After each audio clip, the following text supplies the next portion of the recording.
Olá, meus amados irmãos e amigos, aqui é o pastor Gesimiel da Primeira Igreja Batista do Tupi.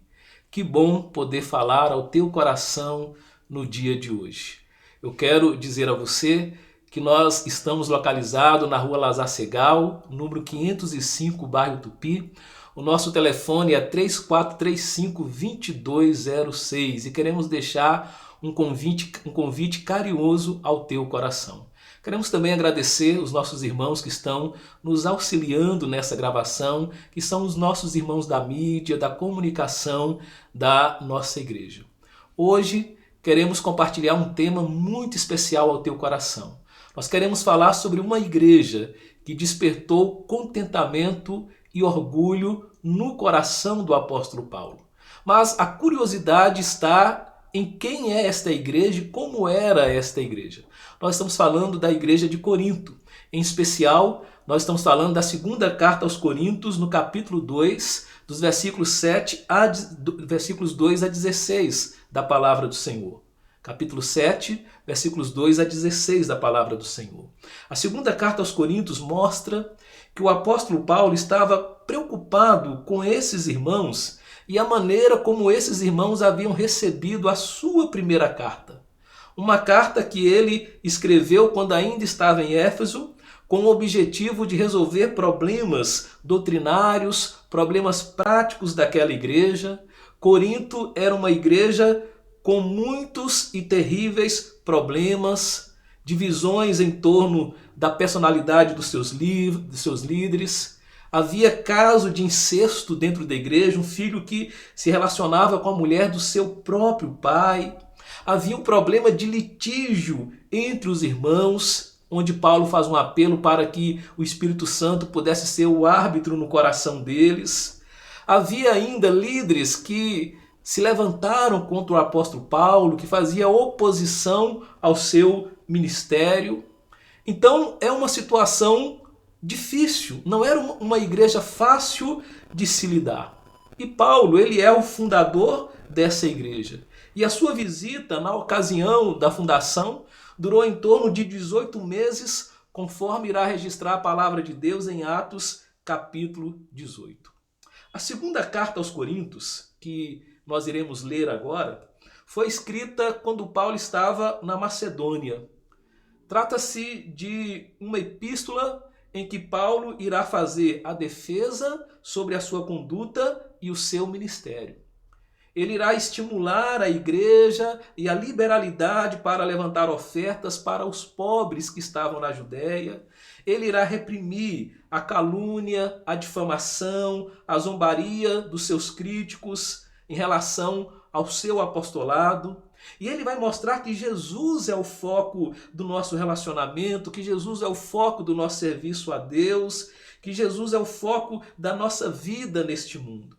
E eu quero chamar a sua atenção para o fato de que mesmo com todos os problemas que essa igreja tinha, Paulo vai manifestar um contentamento, um orgulho pela vida dessa igreja. Em nenhum momento, meus amados irmãos e amigos, em nenhum momento Paulo vai deixar de amar essa igreja por causa das dificuldades, por causa das imperfeições que ela apresentava. Que lição preciosa para nós. A igreja é noiva do Senhor Jesus. E Paulo ama essa igreja, mesmo ela sendo imperfeita. Já imaginou alguém, você que é casado, alguém chegando para você e dizendo assim: olha, eu gosto de você, eu vou na sua casa, mas eu odeio a sua esposa, eu não quero olhar para a sua esposa, eu não quero conversar com a sua esposa. Já imaginou? Que constrangimento! Agora imagine nós dizendo para Jesus: Jesus, eu amo você, eu quero entrar no seu céu, mas eu odeio a sua noiva, eu não amo a sua noiva, eu acho a sua noiva imperfeita, eu não gosto dela. Que contradição! Que contradição! A igreja é noiva do Senhor Jesus. E ela é composta de pessoas imperfeitas, porque nós somos a composição dessa igreja e nós somos imperfeitos. Então, que lição preciosa Paulo traz para nós. E qual é o fundamento que Paulo traz para expressar o seu contentamento em relação à igreja de Corinto? Nesse nosso primeiro encontro, eu quero registrar ao seu coração os versículos 2 a 4 do capítulo 7 de 2 aos Coríntios, quando Paulo diz assim: recebei-nos em vossos corações, a ninguém agravamos, a ninguém corrompemos, de ninguém buscamos o nosso proveito. Não digo isso para a vossa condenação, pois já antes tinha dito que estais em nossos corações para juntamente morrer e viver. Grande é a ousadia da minha fala para convosco, e grande é a minha jactância, o meu orgulho a respeito de vós. Estou cheio de consolação e transbordante de gozo em todas as nossas tribulações. É muito interessante o que Paulo nos diz aqui. Acolhei-nos em vosso coração. É como se Paulo dissesse, olha, arranje um lugar para nós aí. Lá no capítulo anterior, no capítulo 6, Paulo enfatiza que o seu próprio coração estava aberto e escancarado para essa igreja. E aqui no versículo 2, ele vai de maneira carinhosa se dirigir a essa igreja. No versículo 2, em especial, ele se refere à sua própria conduta quando das visitas passadas, momento em que ele diz, olha, a ninguém agravamos, a ninguém corrompemos, de ninguém buscamos o nosso proveito.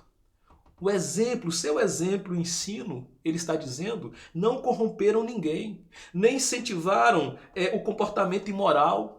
E esses irmãos não foram por eles explorados. A ideia de tirar vantagem de Paulo aqui é a ideia de explorar as pessoas com o objetivo de lucro financeiro. Paulo jamais usou sua posição privilegiada para ganho pessoal.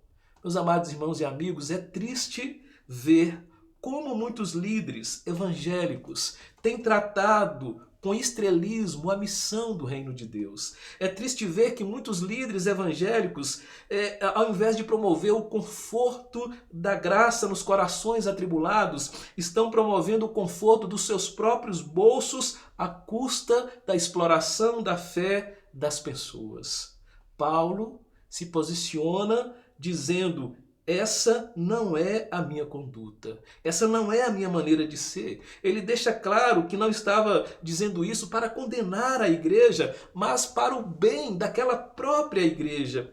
E ele se sentia tão confortado por essa igreja, no sentido de poder corrigi-la e também a ponto de dizer a ela, olha, estais em nossos corações para juntos morrer e viver. É muito interessante porque Paulo ele usa a frase morrer e viver intencionalmente. Porque se a gente pensar de maneira razoável, o sentido correto é nós vamos viver e depois morrer. Mas Paulo está dizendo o contrário, não, nós vamos morrer e depois viver. Porque de fato é em Cristo, ao morrer que vivemos. Quando morremos para a nossa natureza carnal, quando morremos para o nosso ego, quando morremos para as vontades egoístas do nosso coração e deixamos Deus reinar em nossa vida, de fato nós estamos experimentando vida em Jesus.